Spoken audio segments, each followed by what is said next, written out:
Hi everyone. Hi everyone. Now first of all, if you're new to this channel, my name is Ava. Hi everyone, I'm Ava and I'm an American living in the Netherlands. And I posted my first video on this channel a little over a year ago in May 2020. That doesn't sound that long ago, but a lot has changed in the meantime. And today I wanted to talk about what it has been like posting videos on this channel, vlogging about my life in the Netherlands as an American, and kind of just what it is like to have this unique experience of being on YouTube, because it honestly is such a unique experience. I wouldn't have thought that. I did not think that before I started posting videos. And I would say the reality of being on YouTube is very different from what I expected. So I wanted to share a little bit about what this whole journey over the past year has been like. And for that, I need to get a cup of coffee because that's just what I like to do when I'm opening up to you in my videos. It just makes me feel like I'm sitting across from you at a cafe and we're having this intimate conversation, which we are. And I try to be as open as possible in my videos, but some videos are just more personal than others, and this is one of them. The challenge is always not spilling my cup of coffee on the couch when I decide to have one while filming. I don't know why I ever think this is a good idea, so let's place some bets on whether or not I will spill this cup of coffee. So something I haven't talked about until this point is why I decided to start this channel in the first place. Now, I moved to the Netherlands in September 2019, so that's not even 2 years ago. It hasn't been 2 full years yet. And when I initially moved, I started a traditional blog, like on a website, like the good old days, where I could be anonymous and sit behind a screen and you just didn't see my face unless I wanted to put a picture up or something. But I decided to start one of those precisely because it was anonymous. I also really enjoy writing, even though I'm comfortable in front of a camera I'm more comfortable than I was when I started making videos. But anyway, I started this blog and I wanted to share experiences of what this new adventure was like. And as I was sitting there in the middle of the first lockdown in 2020, I really tried to focus on all the positive experiences I had had so far and all the interesting experiences I had had. And as I was thinking about this, I thought, wow, this would be a great time to share them because I'm at home, everybody else is at home. And then I thought maybe it's time to take it to a different platform, which led me to YouTube, and this is how this channel was born. Now, if I'm being totally honest, when I first started making videos, I did them purely because I wanted to tell my story to myself. I thought, wouldn't it be great if I made these videos and I could look back on them and see how I was experiencing my transition from, my American life to my Dutch life. Basically, what my move was like when things were happening, because as we all know, our memories can be extremely unreliable. And I just wanted to remember some of these stories or funny incidents that had happened to me, and also just kind of make note of the cultural observations that I saw around me. So that was the whole point of putting these stories together in the form of a blog or a vlog. And I didn't think that thousands of people would be watching my videos. I really didn't think they would be that popular. And now I spend most of my time trying not to think about the thousands of people who have heard me make bad jokes on the internet. And I also sometimes think about why it is that you keep watching my videos in spite of all the bad jokes. But I guess I'll let you work out your life choices at a different time. Actually, let's talk about what it means and what it actually translates to in real life when you have a large number of people listening to what you have to say and watching your videos. And a lot of my videos involve my face. What am I saying? All of my videos involve my face. So what does it mean when you have a lot of people watching your videos that are all very personal in the sense that I am in my videos? A quick note on the audience of this channel, because I get so many questions about who is it that is watching my videos? Is it mostly Dutch people who watch my videos? These are the questions I often get. And I want to say that about 2/3 of my audience is based in Netherlands. That's what I can see in the analytics. So roughly that number. But I would venture to guess that about half of my audience is Dutch and the other half is non-Dutch. So I think that's split 50-50 between internationals and expats, or just people interested in learning about Dutch culture, versus Dutch people interested in learning about Dutch culture, or anyway, what an American has to say about it. I think the reason it seems like more Dutch people watch my channel is because I dare to say, my guess is that more Dutch people comment on my videos. So Dutch people like to comment more or are more vocal than the non-Dutch folk. That's just my guess. But hey, if you're Dutch and watching this, why don't you comment down below and let me know what you think? Now, there were a number of things that I prepared myself for before I started putting myself out there on YouTube, but there were also a few things that I just could not have seen coming, or I didn't expect my videos to be popular or that people would watch them, so I never really thought about what would happen if that was the case. And that is the case. So here are some things that I was completely unprepared for. Thing number one is people recognizing me on the street, coming up to me, saying hi, which I think, first of all, is incredibly sweet. I love it. I love actually putting a few faces behind the camera, and I actually think of the people I've met when I'm making videos, because I feel like I'm actually talking to you as opposed to talking to my camera. But I didn't expect that to happen. So that was a bit jarring at first, and now it happens quite often. But that said, if you see me on the street, I am most likely daydreaming about coffee or what I'm gonna have for dinner that night, which is likely pizza. And then if you shout, "Hey Ava," or if you yell something like YouTube, I will most likely wake up from a daze and be really confused. So apologies. I don't mean to seem extremely startled by you reaching out, which I completely appreciate. There haven't been any non-normal interactions so far, so that's great, but I would like to keep it that way. Just saying. Something less nice is that with thousands of people watching my channel, which is great, people reaching out to me, there also come thousands of opinions and things that people have to say. Now, most of these opinions and things that people have to say, things that you have to say, are extremely positive, really supportive, very nice.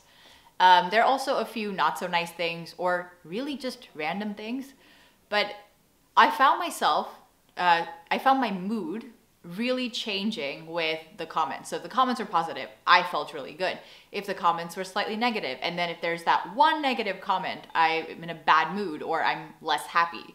And I didn't expect the comments to affect me the way it did. That was extremely rambly, but that's because it's hard to think about, to talk about people's opinions, because I really value your comments. I do read them in spite of the tumultuous emotions that come along with it. But I'm trying to distance myself a bit more from the comments and just take it at face value, read what you have to say, and try to maybe take a step back from it and not associate my personal worth with the comments underneath my video. So that was a bit difficult to deal with, and I'm still working on it, but I think it's been a lot better since when I first started making videos, and then all of a sudden people were watching and commenting, and I was like, wow, what do I do with 500 comments in like a day or two? So anyway, I wasn't just going to share my experiences with the comments without also sharing some of the quirky, funny comments that people leave. So I want to share some of the themes that have cropped up in the comments below. Another thing I did not expect. Okay, one of the first themes that I see in my comments is anytime Chunky, my cat, shows up in my video, there will be comments about my cat, which I love reading because you can never get enough cat comments, especially when it's about your own fur baby. Comments on my cat are of course expected, especially when he features in the video. But what is unexpected is my girlfriend comments about her when she is not featured in the video. Oh, you folks, you really demand to see her on camera. I've actually gotten demands like, can you please show me your girlfriend? Thanks, period. And I read these comments and I think, whoa, babe, for your own protection, I don't know if we can put you in front of the camera ever, because I don't know what will happen. That was really interesting. I also read so many comments about curious who your girlfriend is. I completely understand. I'm sure people are wondering, like, did she just make this up so that she could have a story to tell on YouTube? No, I did not make this up. But every time I say, I promise you folks, my girlfriend exists, I get comments like, haha, suspicious. Okay, the next theme is actually completely unexpected, for me at least. And that's to do with my eyebrows.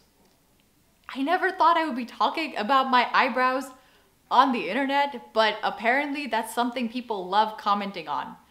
I just don't get it. I didn't expect people to think about my eyebrows as a thing. And I guess it shouldn't have come as a total surprise to me because I have had people in real life, like outside of film, comment to me about my eyebrows, but that happens occasionally. Although I guess there was that one time when I was 17 and I was in LA and Tyra Banks walks into this yogurt shop I was in and she told me she liked my eyebrows. So I guess that should have been a clue. But really, the number of comments that I get about my eyebrows just don't make any sense. But okay, hey, whatever works for you. I will stop now. Move on to the next thing. And yes, in case you were wondering, these are real. This is just what they look like. And the final theme that I tend to see in the comments has to do with Mr. Fox over here. Please tell me the story about the deflated fox. Why have you skinned a fox alive? I thought you were vegetarian. Where is the fox? When the fox is not in the video. People are outraged. Or, what is the fox doing here again? So mostly people are intrigued but confused about the fox. And I have to say that you will need to be confused a bit longer because I'm not sharing the story about this baby yet. And finally, all of this started because I wanted to share my stories and just keep a collection of stories, cultural observations about my life in the Netherlands somewhere. And this is that somewhere. But I also now find it interesting to look back and see what has changed for me in the year since I've been posting videos. And there have been a couple of changes. Thankfully, most of them have to do with me being less confused in everyday life. I'm still plenty confused, but less confused. And that less is of course relative. So one of the things I remember is in one of my very first videos, I posted something about not knowing or said something about not knowing where to buy furniture in the Netherlands. And now I know where to buy furniture and I think about that and go, huh, that's interesting. That was different a year ago and now I know so many stores, so many places. So that's just one example of it. So that may be unsurprising that I'm getting less confused, but I'm a bit of a clumsy person. So for instance, like 2 months ago, this really wasn't that long ago, I went to the grocery store and you know when you do the self-checkout, you get like a receipt that you need to scan in order to leave the supermarket. I forgot to do that and I was like trying to pry the doors open. This is after 1.5 years of grocery shopping. So I'm still me and there are still things that surprise me. Also, surprisingly enough, now this I don't know if I expected it to this degree, but there's still so many new things that I'm learning and experiencing that I think it's going to be a while before I feel like, oh, this is my life and things don't surprise me anymore. So for instance, when I first moved to the Netherlands, I worked for a company that was staffed mostly with Americans because it was really an American company that was based in Netherlands. And anyway, I worked with Americans, we spoke English, and we kind of did American things. It was our little American bubble in the Netherlands. So I didn't really get to experience the Dutch working culture as much. Now, since then, a few months ago, I got a different job, which is mostly working with Dutch people, and they mostly speak Dutch around me, and I guess do Dutch things. In that, I do find that it's a more Dutch working culture. I've seen differences between my current job and my previous job, so that still surprises me. And also, hello people I work with who told me that they have seen my videos. This actually brings me to another thing that I didn't realize I would have to go through, and that is that when I meet new people now, they sometimes may find my videos afterwards or they may have already seen my videos, and then that makes me feel like there's this, imbalance in our playing field where I know nothing about them or I'm getting to know them and I ask questions, and I think then maybe people have seen my videos and they know certain things about me, so that's a bit uneven. You could say that I should have expected this, but I really didn't when it comes to meeting new people. I expected to feel awkward about people I knew watching my videos, but I didn't really think about what would happen if I were to meet new folks. Anyway, I have successfully finished my coffee without spilling it on the couch, and that is all I wanted to share with you today about my experiences of being on YouTube for a little over a year and making videos about my life in the Netherlands, among other things. So as usual, if you have anything to say, especially you really vocal Dutch folk, don't forget to comment down below. Until next time.